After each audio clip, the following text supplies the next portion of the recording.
الشيطان الرجيم بسم الله الرحمن الرحيم بسم الله وبحمده السلام عليكم ورحمة الله وبركاته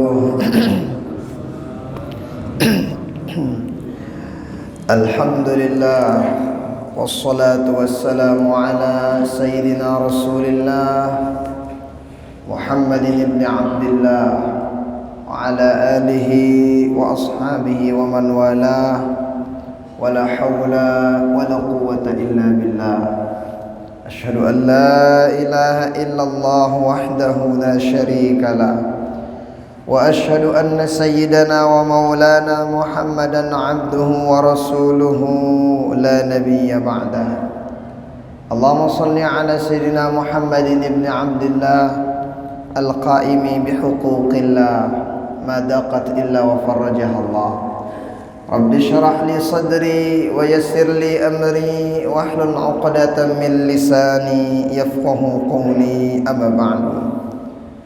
Yang hormati para guru-guru tiang, segenap tokoh agama, tokoh masyarakat, segenap pengurus Masjid Besar Al-Mujahidin Aikmal, kepada Bapak Kepala Desa, selaku jamaah rahimani wa rahimakumullah, hafizakumullah.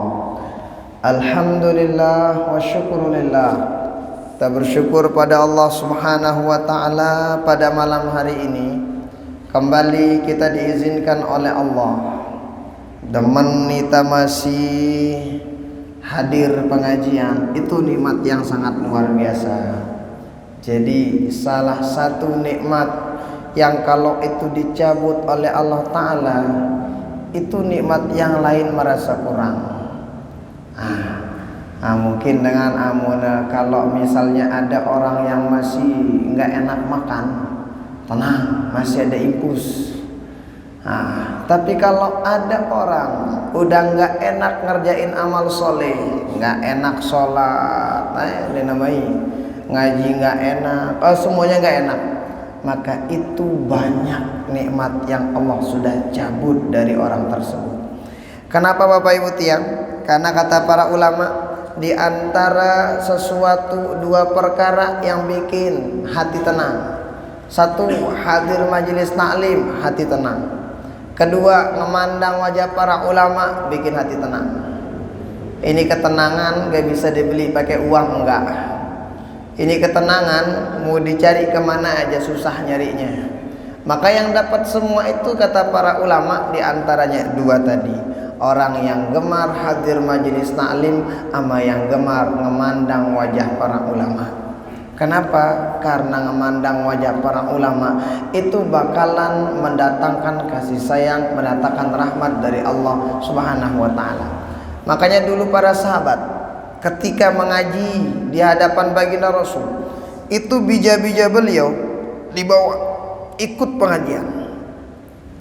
Ini lihat, kenapa kok bijanya bisa ikut? Padahal masih kecil, nggak paham sama apa yang disebutin, dijelasin sama baginda Rasul. Iya nggak paham, tapi paling tidak kata para ulama, dia bisa memandang wajah baginda Rasul, keberkahan wajah baginda Rasul dia dapatkan oleh anak-anak para sahabat tersebut. Maka nenek salah satu tempat yang bikin hati kita tenang, hati kita adem, hati kita merasa nyaman. Di antaranya apa? Sering-sering hadir majelis taklim. Mudah-mudahan apa yang kita lakukan ini dicatat oleh Allah Ta'ala sebagai amal ibadah kita. Dan mudah-mudahan kita diberikan keistiqamahan pada perbaikan dan perbaikan. Amin. Salawat beriring salam kita hadiahkan kepada baginda Rasulullah sallallahu alaihi wasallam dengan ucapan Allahumma shalli ala sayyidina Muhammad wa ala ali sayyidina Muhammad. Sungguh orang-orang yang paling dekat dengan baginda Rasul nanti di akhirat. Dijelaskan dalam riwayat yang satu menjelaskan itu yang paling dekat sama baginda Rasul ahsanuhum khuluqa, yang paling baik akhlaknya. Yang kedua, aktsaruhum alayya salatan, orang yang paling banyak ngabaca salawat kepadaku, kata baginda Rasulullah sallallahu alaihi wasallam. Makanya ada tuh salah seorang, ada anak kecil lagi bebeak nih, ternyata ini anak tumben nangisnya lama nangisnya. Ditanya, ente kenapa nangis? Ternyata tadi malam dia nggak didatengin sama baginda Rasul di dalam mimpinya. Setiap malam didatangi terus, malam itu tumben nggak didatengin sama baginda Rasul Sallallahu Alaihi Wasallam. Apa resep amalan anak ini sehingga baginda Rasul mendatangi ini anak setiap malamnya? Apa resepnya kira-kira? Oh, dijelaskan, ternyata kan dalam riwayat itu dijelaskan dalam kitab Syama'ilul Muhammadiyah karangan Imam At-Tirmidzi dijelaskan, kalau ada orang ngimpi ketemu sama baginda Rasul itu mimpinya benar. Kenapa? Fa inna syaitan la yatamatsalu bi, kata baginda Rasul, karena setan enggak bisa menyerupai wajah baginda Rasul. Kamu manusia biasa, itu setan bisa aja tuh merubah wajahnya seperti itu, seperti ini. Tapi kalau wajah baginda Rasul enggak bisa diserupai sama setan. Nah, makanya sangat beruntung ini anak. Tapi tumben dia nangis sejadi-jadinya, lama dia nangis. Tadi malam dia nggak didatengin sama baginda Rasul, padahal malam-malam sebelumnya selalu didatangi. Apa penyebab ini anak nih datengin sama baginda Rasul Sallallahu Alaihi Wasallam? Ternyata salah satu penyebabnya baginda Rasul datang setiap malamnya. Ini anak ngamalin sholawat 15.000 kali setiap hari, setiap malam. 15 yuk, mana bilang jodoh bilang kalau. Nah, tapi kan nggak ada yang dilakuin lain. Jadi muka mana aja sholawat, kecuali jangan sampai baca sholawat di dalam WC, nggak boleh tuh. Di tempat yang lain baca aja. Daripada yang macam-macam yang kita pegang, yang kita baca, yang kita ini, ya udah baca sholawat aja. Nah, itu tuh sangat luar biasa. Maka ini sebagai motivasi kita tahu bahwa sesungguhnya orang yang gemar baca salawat di dunia udah baginda Rasul cerahkan hidupnya, dibikin tenang, dibikin adem, dibikin bahagia sama baginda Rasul. Di akhirat udah jelas bertetangga sama baginda Rasulullah Sallallahu Alaihi Wasallam. Mudah-mudahan kita semua yang hadir, yang berniat hadir ada uzur, yang mendengarkan di rumah, menyaksikan dimanapun berada, mudah-mudahan kita semua mendapatkan syafaat beliau di dunia sampai akhirat. Amin amin ya rabbal alamin. Bapak Ibu tiang jamaah rahimani wa rahimakumullah, hafizakumullah. Pertemuan yang sudah lewat, kalau tidak khilaf kita sudah ngebaca itu sholat, rukun sholat udah, sunnah-sunnah sholat, sebelum sholat, ketika sholat, selesai sholat udah. Malam hari ini insya Allah kita bakalan baca bareng-bareng. Apa itu? Ada beberapa sholat sunnah yang mestinya amono bau jaga bareng-bareng, jaga ya. Di samping sholat fardu 5 waktu kita jaga baik, jaga waktunya, jaga khusyuknya, jaga ba'da sholatnya, selesai sholatnya. Maka ini nih ada beberapa sholat sunnah, kalau bisa kita lazimkan. Apa karena lazimang tetepang baca ya, tetepang gawe ya, kalau bisa. Nah, kenapa ada sholat sunat ini? Kan sholat sunat itu dibagi jadi 2. Ada sholat sunnah muakkadah, ada ghairu muakkadah. Ada sholat sunat yang itu sholat sunat tersebut nggak pernah ditinggalin sama baginda Rasul. Baginda Rasul tuh tetap ngerjainnya. Ada sholat sunat satu, kapan dilakuin sama baginda Rasul? Kalau ada waktu. Kalau nggak ada waktu nggak dilakuin. Nah, maka ini setiap sholat sunnah, setiap amal-amal baik dalam Islam, ini tidak gratis. Selalu ada ganjaran-ganjaran spesial dari Allah Subhanahu Wa Taala. Orang yang ngelakuin ini ada ganjaran spesialnya. Orang mau sholat ini ada, sedekah waktu ini ada, banyak. Nggak ada yang gratis. Semuanya dibayar oleh Allah Subhanahu Wa Taala. Semuanya diganjar dengan ganjaran yang sangat luar biasa. Maka salat-salat sunat ini mestinya kita jaga dengan baik. Biasana amun tawah bau jaga salat sunnah, terutama qabliyah ba'diyah. Insyaallah yang fardu bisa kita jaga.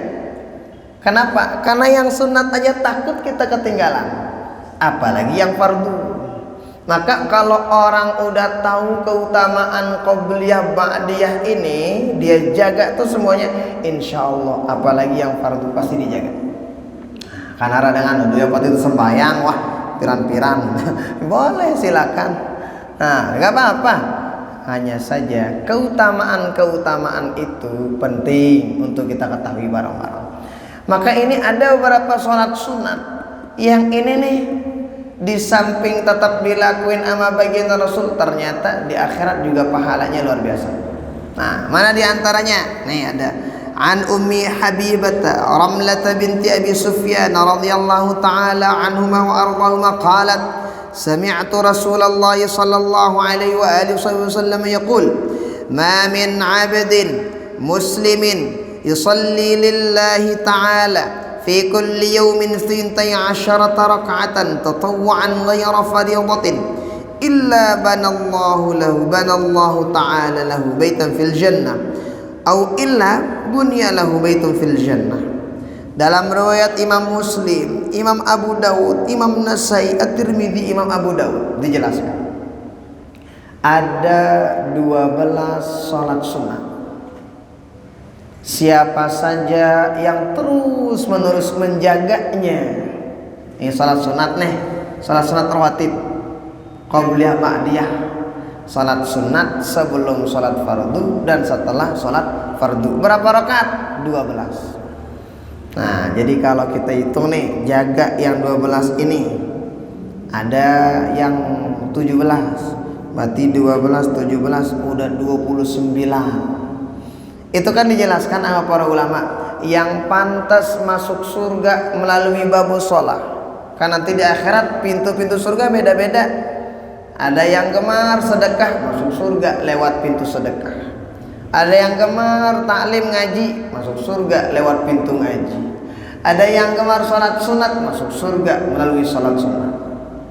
Maka sholat sunat ini kalau kita jaga, itu kata para ulama, yang masuk melalui pintu sholat itu tidak boleh kecuali dia sholat setiap malam, setiap hari 40 rakaat. Sama lu nak jarak itu olas gitu, teman 17. Tetapi kemudian ada tambahan-tambahannya. Mana tambahannya? Diantaranya ya ini sholat sunat qabliyah ba'diyah, sholat tahajud, sholat taubat, sholat witir, sholat hajat, sholat duha, dan sholat-sholat yang lain. Sering kita sebut ibu-ibu pulunggu. Kalau suami lagi nyari rizki keluar rumah, maka pulunggu ibu-ibu tuh jemput rizki itu melalui sholat duha. Sholat duha, pocu sholat duha. Jadi wayah mama mameta ida berdoa, nah udah selesai tugas kita. Ini kadang di wayah mama memeta ya begosip le balik. Mana kejikdang uli kepen ini. Tak salah yang wayah mama. Kenapa? Siapa tahu berkat gosip ini urung ya uli kepen uli. Makanya tuh ternyata begitu. Jadi mana yang salat sunat 12 rakaat itu dijelaskan dalam riwayat Imam Ibnu Hibban. Dijelaskan apa katanya? Arba'an qabla adh-dhuhri wa rak'ataini ba'daha wa rak'ataini ba'da al-maghrib wa rak'ataini ba'da al-isya wa rak'ataini qabla salatil ghadah. Dalam riwayat yang lain wa rak'ataini qabla al-'asri wa lam yadhkuru rak'ataini ba'da al-isya wa huwa kadzalika 'inda an-Nasa'i fi riwayatin wa rawahu Ibnu Majah. Ini ada beberapa pendapat ulama perbedaan. Simbanya si 12 rakaat si terjaga bilang jelu bilang kelam. 12 salat sunat. 4 rakaat sebelum zuhur. Ada yang bilang 2, ya udah nggak apa-apa. 2 lakukan nggak apa-apa. Berarti 4 sebelum zuhur. 4 rakaat sebelum zuhur. 2 Rak'ataini ba'daha, 2 rakaat selesai zuhur, 6. Wa rak'ataini ba'dal maghrib, 2 rakaat selesai maghrib, berapa? 8. Wa rak'ataini ba'dal isya, 2 rakaat selesai isya, 10. Wa rak'ataini qabla salatil ghada, 2 rakaat sebelum sholat fajar, sebelum sholat subuh. Jadi zuhur sebelumnya 4, zuhur setelah zuhur 2, selesai maghrib 2, selesai isya 2, sebelum subuh 2. Ini dalam riwayat ini. Dijaga betul katanya kalau bisa. Yang ini. Ada orang salat Jumat gimana? Apakah qabliyah Jumatnya juga 4 ataukah 2? Gimana kira-kira? Oh, kan kita tahu Jumat itu pengganti salat zuhur.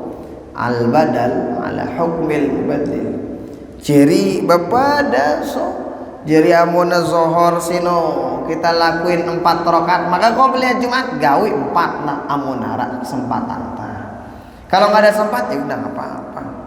Nah, lagu ngenekah? Yang penting kita sudah tahu bagaimana baginda Rasul ngajarin kita.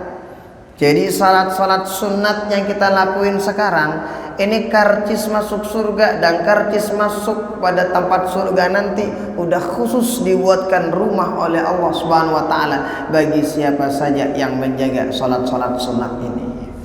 Oh, gawe ngene. Terutama ida sih mungkin ya udah uzur-uzur gitu. Pacuan be sembahyang sunat ini. Biasa ngorek, udah bau masih hidup penuh. Oh, kalau ada sempat lakuin semuanya. Dan sekali lagi, kalau kita tetu itu jaga, nah waktu-waktu ini, insya Allah yang wajib juga dijaga sama Allah Subhanahu Wa Taala. Nah, ini dalam riwayat ini. Rasa ada riwayat si lain. Apa katanya riwayat yang lain itu?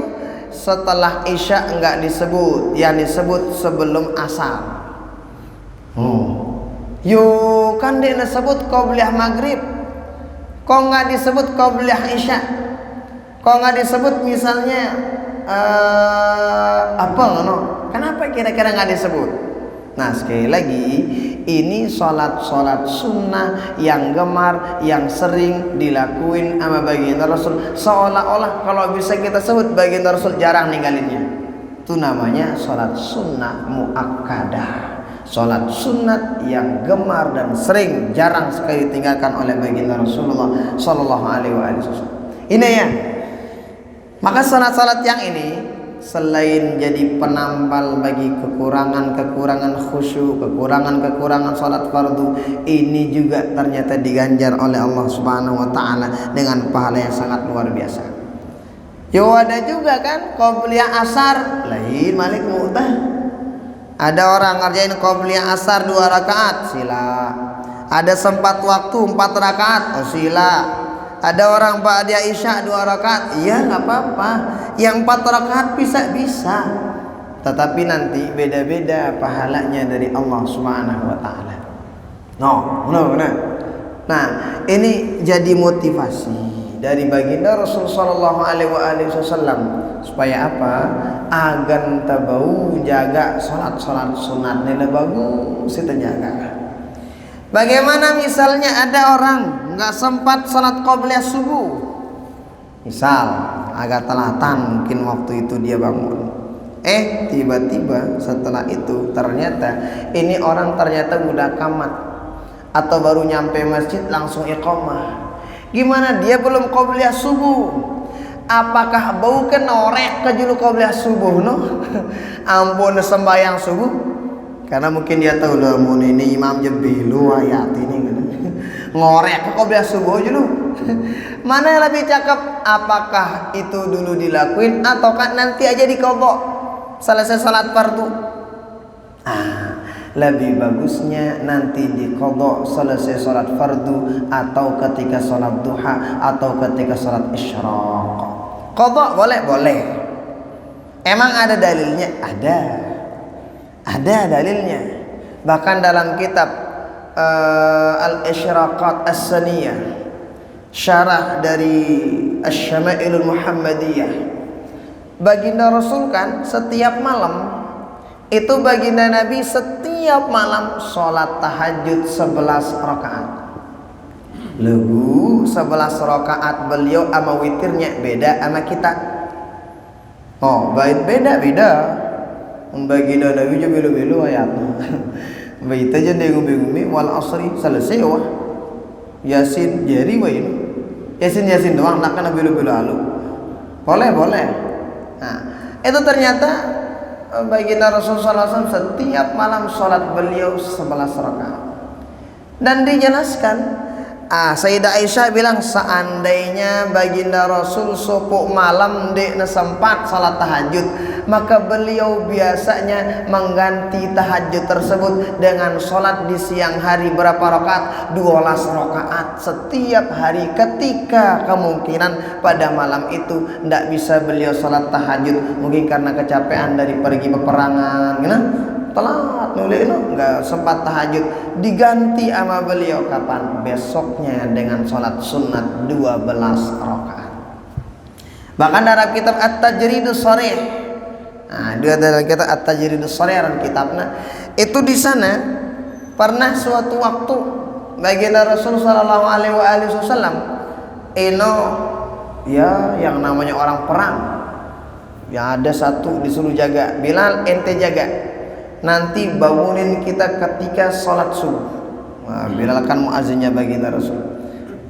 Tapi ya qudratullah ternyata ini Bilal juga agak telat bangunnya. Petelat baginda Rasul sholat. Enggak sempat qabliyah subuh, enggak sempat. Tetapi setelah itu beliau qadha, beliau qadha. Artinya apa Bapak Ibu tiang? Seandainya kita nggak bisa qabliyah atau sholat sunat ini karena waktu dan lain sebagainya, boleh pelunggu qadha, tidak apa-apa. Kenapa? Ada dalil, ada contoh dari baginda Rasulullah Sallallahu Alaihi Wasallam. Nah makanya ini kan biasanya orang yang qadha sholat sunat, tentunya orang yang perhatikan sholat sunat. Dengan jenak kulubi si fardu doang LR, apalagi sholat sunat. Makanya nih jaga baik-baik sholat sunat ini.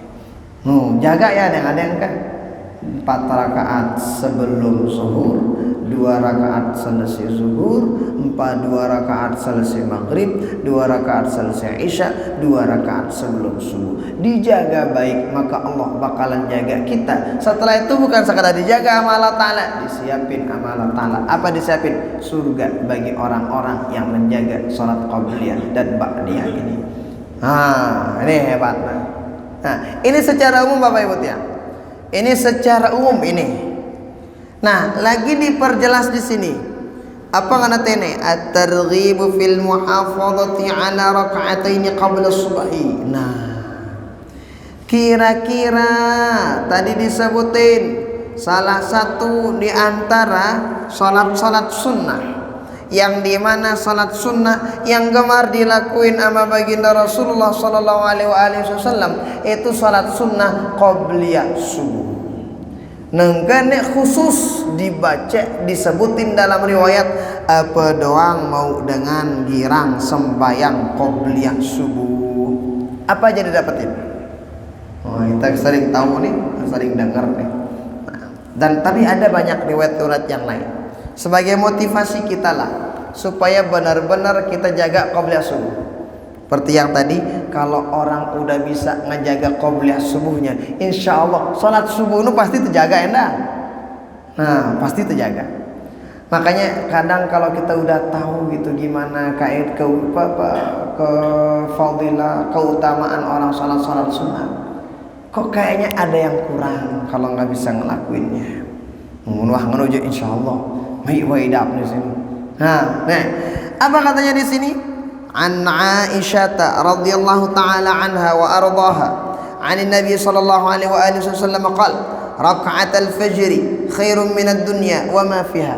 Di riwayat Imam At-Tirmidzi, Imam Muslim dijelaskan 2 rakaat qabliyah subuh lebih utama dari dunia sama isinya. Jadi kalau jadi pengen orang paling kaya di hadapan Allah setiap pagi setiap hari, Dende tinggalan qobliyah subuh. Nah tinggalan ya qobliyah subuh nih. Nah jangan ditinggalin, qobliyah subuh jangan ditinggalin. Nah kenapa? Ini nih lebih dicintai sama Allah Ta'ala daripada dunia ama isinya. Qobliyah subuh nu beda-beda. Lagu amun kita iya tokna paling berat cobaan dengan ternyata qobliyah subuh nih. Hoi macam cobaannya. Apalagi musim tari-tari lah awek selimut kamat to dengan deman deh kamat. Kalau masa dengan apa turas. Enak gitu. Kenapa? Ya emang sesuatu yang gede pahalanya gede juga tuh cobaannya. Jadi kalau pengen jadi orang kaya setiap hari di hadapan Allah, itu bukan orang yang paling banyak duitnya, enggak. Tapi ini orang yang gemar ngejaga qobliyah subuhnya. Ini kadang paling sugi nih di hadapan Allah. Menuas sugi di hadapan Allah Ta'ala, insya Allah hidupnya nggak bakal melarat. Nah, kemudian dijelaskan dalam riwayat yang lain. Apa ngana? Ah, ini hebat nih. Wa fi riwayatin ma ra'aitu Rasulullah sallallahu alaihi wa alihi wasallam ila syai'in min al-khairi asra'a minhu ila rak'atain qabla al-fajr wala ila ghanimah. Sahabat diriwayatkan tuh dalam riwayat Imam Ibnu Khuzaimah. Apa ngana? Saya nggak pernah ngelihat baginda Nabi secepat beliau ketika nenggawi qobliyah subuh. Artinya di Noah baginda Rasul segera bergegas lalu kan pecat yang lo misalnya gawin ngebang subuh langsung gawin kecuali qobliyah subuh. Kecuali qobliyah subuh. Mun qobliyah subuhnya lo pecat baginda Nabi. Pecat baginda Rasul. Jadi kan baginda Rasul itu tuh model tidur baginda Nabi. Dalam kitab-kitab dijelaskan baginda Nabi itu biasanya tidur pagi. Kalau nggak ada dilakuin pagi. Bahasa anta mungkin ya sekitar jam-jam siwak padam mah baginda Nabi. Ya, padam. Setelah itu baginda Rasul nanti jam 2, jam 3 atau jam 1, jam 2 bangun. Bangun sholat sunat tahajud dan sebagainya. Mendekati sahur. Ya, amun kan 4:30 lah nah subuh. Ya kurang lebih jam 4 atau jam 4 kurang 15 menit. Di sana beliau sholat witir. Setelah sholat witir beliau istirahat sebentar menuju sholat subuh. Istirahat sebentar. Ngapain istirahat? Mun bahasan teh istirahat karena capek sholat tahajud yang tadi. Setelah Bilal azan langsung baginda Rasul bergegas lagi bangun sholat subuh. Jadi segar ya Malik baginda Rasul untuk sholat subuh. Lagu itu aja sandi bau no. Kenapa? Eler sholat subuh bareng laut. Nah, tapi begini gitu model tidurnya baginda Rasul bilang malam begitu dalam kitab dijelaskan. Nah, jadi tinduk lema, urang. Setelah itu selesai tahajud, selesai witir, beliau istirahat lagi. Mun bahasan teh namanya balung untuk sembahyang subuh. Nah itu salat subuh, mun azan Bilal lo, bacat baginda Rasul bangun kemudian sholat sun kemudian langsung menuju masjid kemudian iqamah. Nah begitu baginda Rasul setiap malamnya. Ini termasuk salah satu sholat yang baginda Rasul kalau orang udah azan subuh no bergegas langsung baginda Rasul sallallahu alaihi wasallam. No, kanu ini memang sekali lagi memang berat sholat subuh tapi ya kalau nggak dilawan ya nggak bisa. Nah, mana berikutnya apa katanya? Nah, ini keren nih. Dullani ala amalin yanfa'uni Allah bihi qala 'alaika bi rak'atayil fajri fa inna fiha fadilah. Ada seorang sahabat nanya sama baginda Rasul sallallahu alaihi wasallam. Ya Rasulullah. Jadi sahabat itu ya kalau kita bisa sebut yang namanya sahabat ngelihat sahabat yang lain ngerjain amal soleh pasti ngelihat sahabat. Yang namanya sahabat ngelihat baginda Rasul ngerjain amal soleh pasti kalau bahasan tak kepo sahabat ini badah baginda lagi no baginda ya kan sahabat jadi kena tona kepo mana kan si bagus-bagus tona kepo Pitan sahabat misal nara ada dalam kitab Al-Adhkar karangan Imam An-Nawawi, ada sahabat-sahabat yang kurang lebih notabene-nya ke bawah lah, basanta ndiri lah, miskin lah kurang lebih. Itu ketika melihat ada orang-orang di kalangan sahabat yang kaya-kaya sedekah terus. Sahabat nanya, baginda Rasul, itu yang kaya-kaya dapat sedekah, mereka sholat kami sholat, mereka puasa kami puasa, tapi satu kurangnya baginda Rasul, kalau kami nggak bisa sedekah seperti itu orang-orang kaya sedekah, apa mungkin nanti surga kami sama mereka? Kata baginda Rasul, ini ada amalan, baca.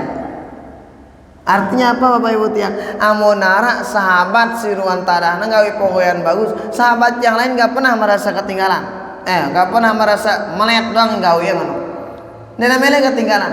Selalu ada ingin hasrat untuk melakukan hal-hal yang kebaikan-kebaikan yang sama.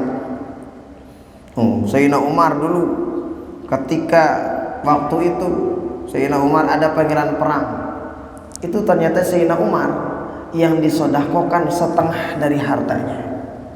Misalnya hartanya 1M 500 juta itu disodakokan. Datang Abu Bakar, bagian Nabi pira hartana sedekahan si Umar setengah. Apa kata Abu Bakar? Baginda Nabi, amun aku semua harta saya infakkan untuk jalan Allah fisabilillah. Sahabat fastabiqul khairatnya dalam perkara yang bagus. Fastabiqul khairat saling palai dalam perkara yang bagus-bagus.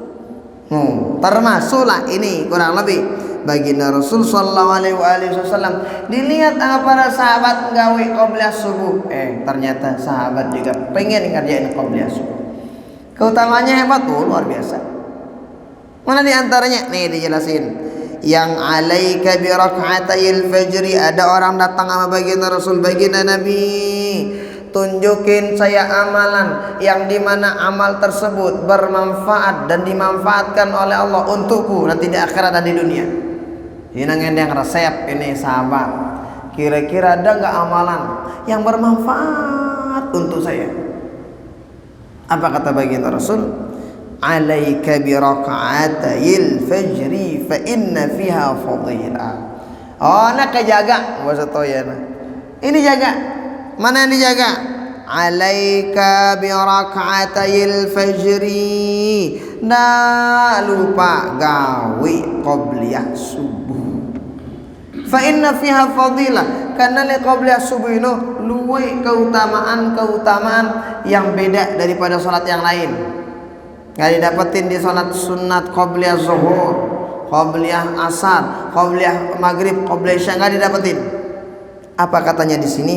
Thawaban jalila wa tashhaduhuma malaikatur rahmah wa fiha tajalli Allahu ridwana wa idraru rizqihi wa taftaha abwab al-qabul wa ijabat ad-da'wah. Kenapa bagian Rasul bilang di qobliyah subuh ini ada keutamaan yang luar biasa? Apa doang keutamaannya? Satu, itu sholat qobliyah subuh thawaban jalila, upahnya pahalanya agung besar, beda daripada qobliyah yang lain. Satu. Dua, ini sholat sunat yang disaksikan sama malaikat rahmat. Berarti dengan segirang qobliyah subuh tetap bersama siapa? Bersama malaikat rahmat. Dengan malaikat rahmat. Lo kan demen itu. Sok nak man barang malaikat maut doang. Ini tebani lo jana. Malaikat maut itu kan ngeri. Mun malaikat rahmat jamek kalau buat itu barangnya. Nah, kemudian apalagi wa fiha tajalli Allah wa ridwana. Dalam salat qobliyah subuh reda Allah taala beda daripada salat-salat yang lain. Beda. Wa idraru rizqi orang yang gemar qobliyah subuh umbasa toyana rizkina deras lah, terus mengalir rizki dengan sejaga qobliyah subuh, terus diberikan kemudahan, pokoknya mengalir gampang lah bagi siapa yang gemar qobliyah subuh. Berarti muntah kita adalah dunia akhirat jamaah ini. Nah, kemudian dibuka oleh Allah Subhanahu wa taala pintu penerimaan amal, penerimaan doa. Bagi siapa? Sekali lagi, bagi yang gemar qabliyah subuh. Ngkanu lah mau nabu ya kan, tapi yakin ya semua puluh ini udah alhamdulillah terbiasa ngerjain qabliyah subuh. Kenapa terbiasa? Karena sampai yang subuh udah telah belum, alhamdulillah. Nah, apalagi qabliyah subuh. Maka kalau bisa, nenek terlupa gawe qabliyah subuh nih. Penting emang ya, penting lah. Untuk siapa yang ngelakuin lah, bukan untuk yang ngomong aja, untuk semua yang ngelakuin. Nah, kemudian dalam riwayat yang lain, nih apa katanya? An Abi Darda radhiyallahu taala anhu qol, dari sahabat namanya Abu Darda. Ini sahabat Abu Darda, itu pernah kita sampaikan kalau nggak khilaf. Itu sahabat, salah seorang sahabat yang baginda Rasul ajarkan doa kepada beliau. Kata baginda Rasul, siapa saja yang ngamalin doa ini itu dijaga oleh Allah Ta'ala dari apa? Kulli ma yasu'uhu, dijaga oleh Allah Ta'ala dari semua yang menyakiti orang yang membaca doa ini. Ini bukan dia aja yang dijaga, hartanya, keluarganya, dianya, semua yang ada sangkut pautnya sama ini yang ngamalin doa. Dibaca kapan kira-kira? Dibaca selesai subuh, setelah sebelum maghrib, terus selesai maghrib. Mana buktinya? Ada. Abu Darda dulu ketika waktu itu beliau lagi di masjid, tiba-tiba lagi di masjid, kebakaran yang sangat luar biasa. Orang-orang di masjid bilang, oh Abu Darda gubuk desinon deh, nggih, leludas wah gubuk desinon. Kenapa? Itu apinya gede banget, habis wah.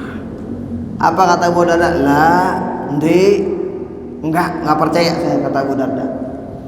Ada orang lagi datang, lah Abu Darda darah tada, gubuk kita nih semuanya udah habis dilalap api, termasuk rumah saya. Iya katanya.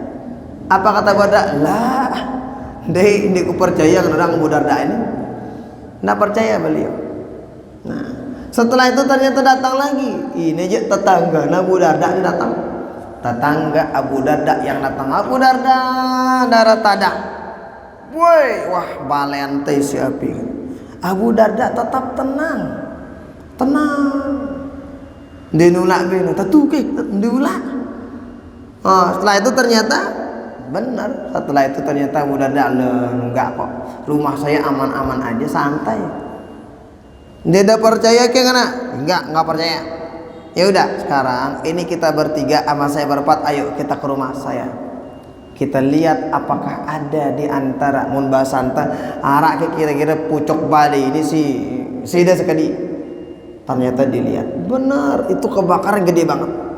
Semua di sekelilingnya rumah Abu Darda tuh habis dilalap api, kecuali rumahnya Abu Darda. Abu Darda yakin ini rumah nggak bakalan nggak bakalan kena musibah dan sebagainya. Tentu sekedip pun lengan bebucu balena Abu Darda nggak ada yang kena ama api, nggak ada. Apa kata Abu Darda? Oh, karena ini arak doa amalanku. Ini doa dari baginda Rasul sallallahu alaihi wasallam yang ngamalin doa ini dijaga oleh Allah Ta'ala man mayasu, dari apa yang menjelekannya. Jadi jaga nita ahlihi wa malihi wa nafsihi. Kita yang baca dapat penjagaan, yang kita niatin dapat penjagaan. Harta benda kita dapat penjagaan dari Allah Subhanahu wa taala kalau ngamalin doa itu. Allahumma anta rabbi. Belo doa itu. Bukannya ndek sona apa saya istighfar, enggak.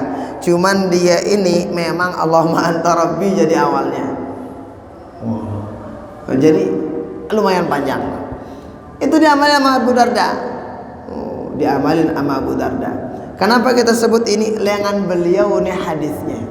Artinya karena beliau dekat sama baginda Rasul. Siaran dengan mata BC-BC pasti udah dekat sama baginda Rasul. Apa kata beliau? Awsani khalili sallallahu alaihi wa alihi wasallam bi thalath. Baginda Rasul kekasihku itu beliau mewasiatkan kepadaku 3. Lalu wasiat baginda Rasul aku anak Abu Darda. Sakit.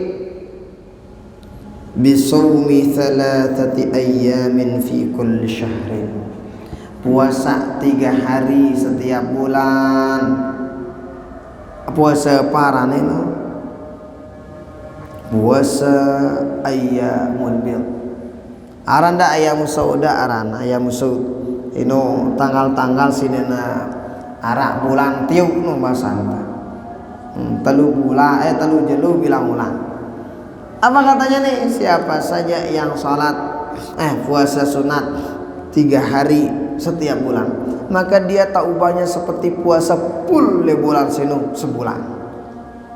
Padahal semua puasanya cuma 2 kali dalam seminggu. Bahkan ya itu ada orang Arab, orang Barat baru-baru ini udah penelitian. Apa katanya?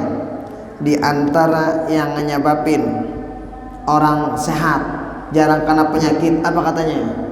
Itu orang yang mengosongkan perutnya dalam seminggu 2 kali. 2 jelo kan dalam seminggu. Nah kosongin perutnya. Itu katanya nggak bikin nggak bikin beda lah. Ternyata rumus ini sudah dari dulu diajarkan sama baginda Rasul. Makanya ada namanya puasa Senin, puasa Kamis.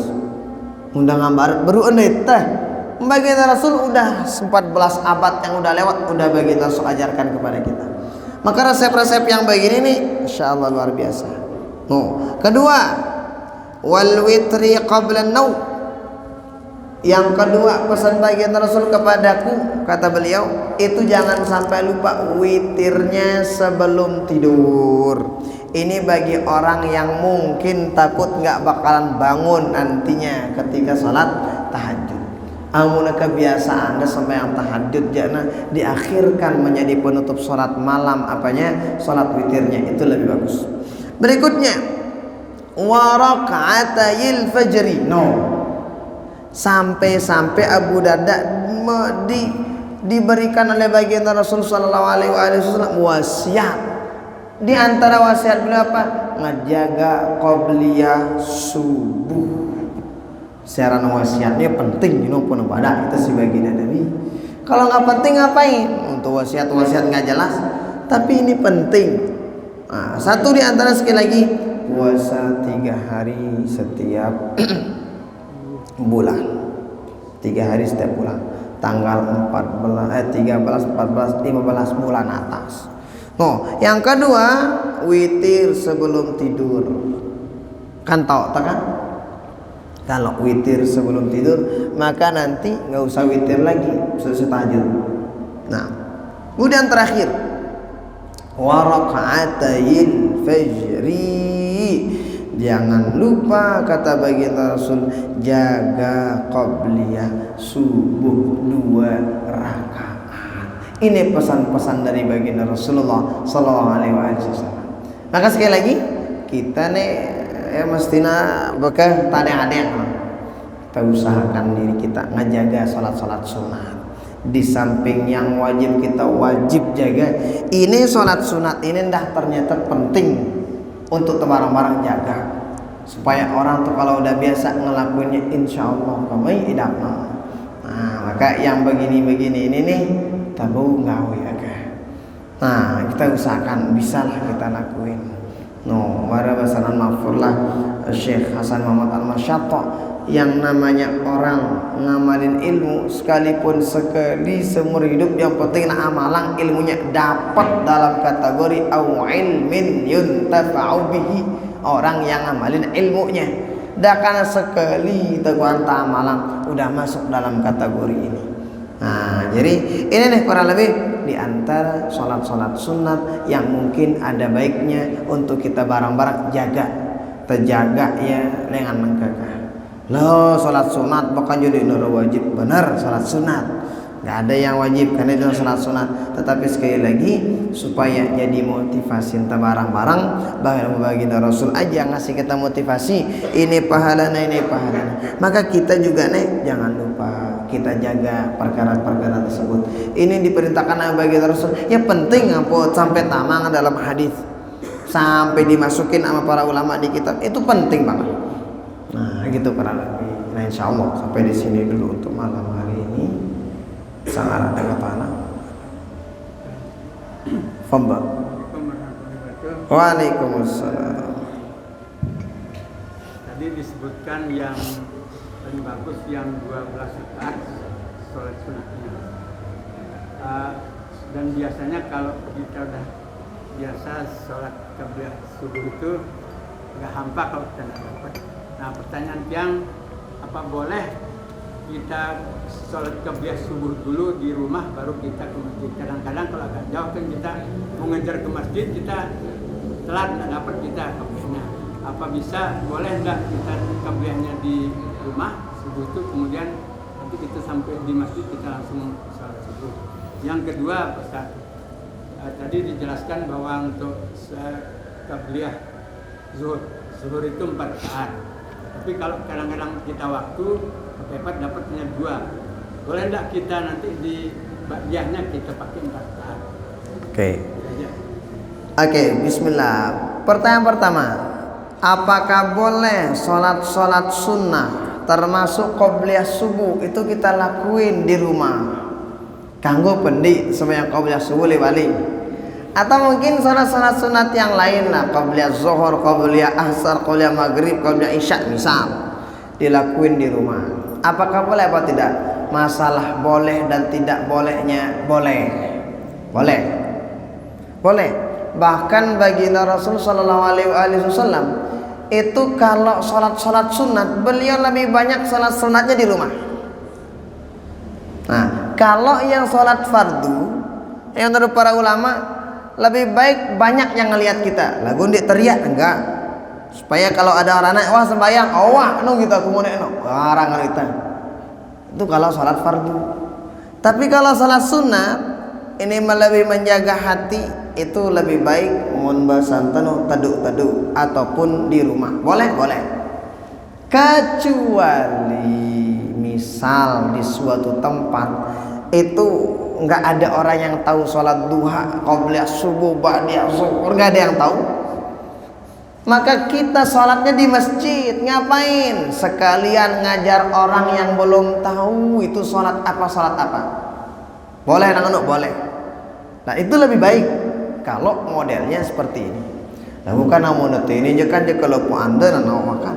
Cuman kita sekadar saling mengingatkan aja, saling tengulangin aja. Nah mungkin si bolong-bolong qabliyah subuhnya supaya dimantepin lagi gitu. Yang mungkin qabliyah zuhur, qabliyah asarnya atau ba'diyah maghrib, ba'diyah isyanya kurang tepat, ya udah ditepatin lagi lah. Ini jadi motivasi kita. Nah itu boleh. Nah cuman misal amona balen terjauh dengan masjid, jangan sampai nanti ketika kita sholat qabliyah subuh di rumah kemudian anang masjid telat kita nanang jangan sampai. Cuma kalau masalah bolehnya ya boleh aja, karena baginda Rasul sallallahu alaihi wasallam ini biasanya baginda Rasul kalau sholat sunat sekali lagi di rumah. Cuman ingat, rumah baginda Rasul dekat sama masjid, rapat. Bayangin aja kan Masjid Nabawi Raudhah sama masjid kan dekat banget. Jadi mutabunya buatna ya leka sekali doang dengan rumah beliau menuju masjid. Nah, makanya Bilal tuh kalau pengen iqamah ditanya dulu baginda Rasul, assalatu wassalamu alayka Rasulullah umbasanta. Pakamat teke baginda Nabi. Nah oke. Terus ngabang teke. Nah lagu ngadu salawat sini Bilal bin Rabah. Ya pun arak dengan girang baca salawat kadang sebelum azan. Kenapa? Bilal bin Rabah kalau pengen menuju baginda Rasul sebelum azan nanya dulu ke baginda Rasul. Nanyanya ngapain? Salam dulu baru baca salawat kepada baginda Rasul. Setelah itu azan. Ya pun ada dengan innallaha jangan disalahin. Kenapa? Bilal yang lakuin dulu. Kalau salah ya nek kanggo ini ngono si baginda Nabi. Tapi kan dibiarin sama baginda Rasul. Nah nggak apa-apa. Ya itu dibiarin sama baginda Rasul. Nah, jadi itu. Tapi ingat sekali lagi, baginda Rasul rumahnya sama masjid sangat dekat. Jadi nggak ada kemungkinan kalau beliau sholat qobliyah di rumah itu kemungkinan telat ke masjid, nggak ada. Nah, karena kan begini, yang namanya azan yang jadi ukuran itu waktu. Jadi mau sama waktu azan aja. Baik di musola di masjid udah azan aja. Karena kadang, mohon maaf, kadang ada di suatu tempat itu hukum di suatu tempat itu begini. Hukum ndak boleh azan di musola manapun kecuali setelah azan dari masjid katanya. Bang Umbe mau ngantok marbot oleh masjid. Dia mana ngabang pun diulang ngabang di musola, salah ide ini. Artinya apa? Sekali lagi yang menjadi ukuran ketika azan itu udah masuk waktu. Kalau udah masuk waktu, mau musola yang duluan, mau masjid yang duluan, udah azan aja, nggak apa-apa, nggak apa-apa. Tapi kalau iqamah, nah, kalau iqamah beda. Yang menjadi ukuran bukan waktu iqamah, enggak, tetapi imam yang jadi ukuran. Kalau imam bilang udah iqamah aja. Dah kan satak sekat masih sholat kamat be. Mun imam nengane wah kamat pak. Nah, itu jadi ukurannya. Makanya Bilal tuh biasanya kalau mau iqamah menuju baginda Rasul dulu, karena baginda Rasul jadi imam. Nah, setelah itu ya udah iqamah kemudian sholat.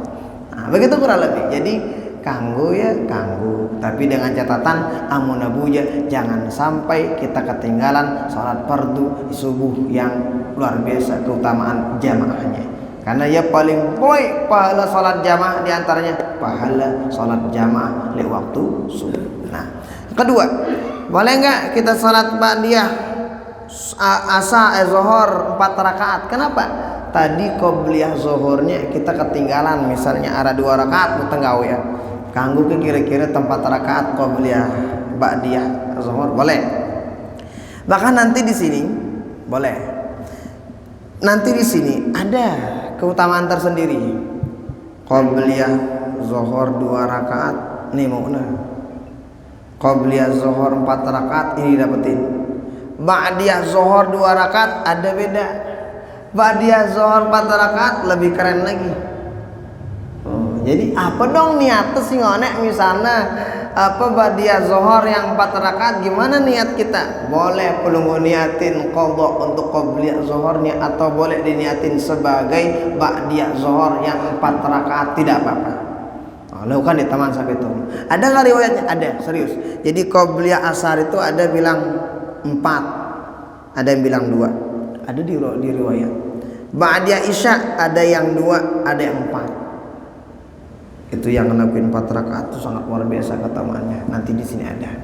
Nah, jadi ini kurang lebih. Jadi boleh, silakan tidak apa-apa. Niatnya apa? Boleh niatnya qadha qobliyah zuhur yang tadi ataupun sholat ba'diyah zuhur 4 rakaat. Jadi 2 kali salam, 2 kali salam.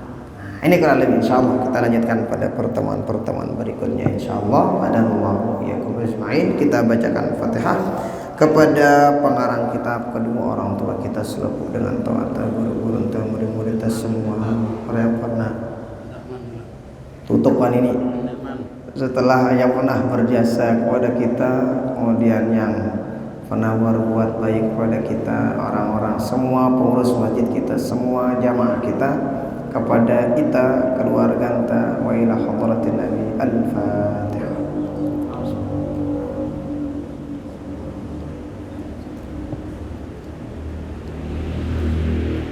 Hadanallahu wa iyyakum ajma'in. Subhanakallahumma wa bihamdika asyhadu an la ilaha illa anta astaghfiruka wa atubu ilaik. Wassalamu alaikum warahmatullahi wabarakatuh.